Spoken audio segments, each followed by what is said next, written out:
Hello, in this tutorial we will cover creating a table.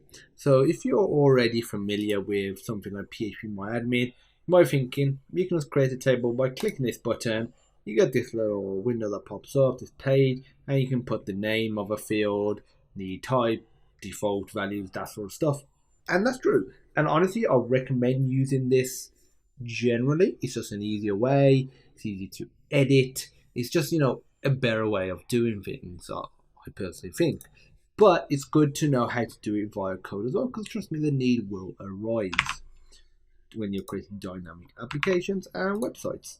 So what we'll do is get rid of this right here, and we're going to have an SQL query. We're going to put it outside of the execute method simply because it's a bit more complex than what we had before, but you could put it within there inline if you wanted to.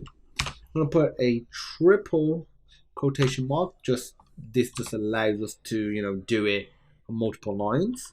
The name, I'm going to create a name field, and I'm going to set it to a type of chart. Let's say a length of 20, and this can't be null, so this is necessary.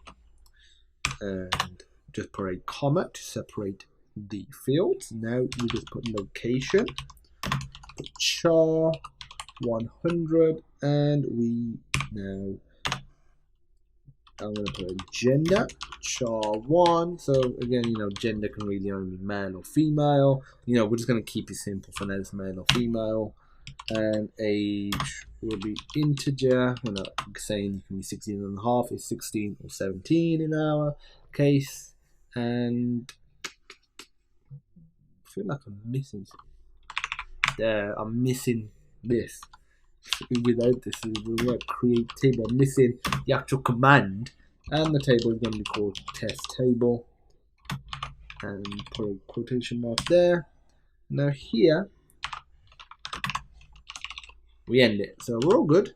Before we run it, we just need to do cursor.execute. We need to actually run the query in the code, and now we can run the code itself. So run module. Okay, no errors.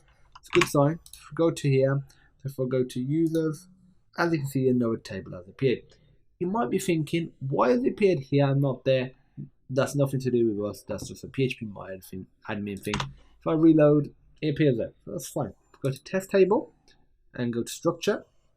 As you can see, we can see the name, location, gender, age. We could insert, data ourselves. If once we add data to it, you'll see right here, and this data will be able to edit as well, and we'll be able to see it. So, without a GUI like this, we wouldn't have all of this flexibility.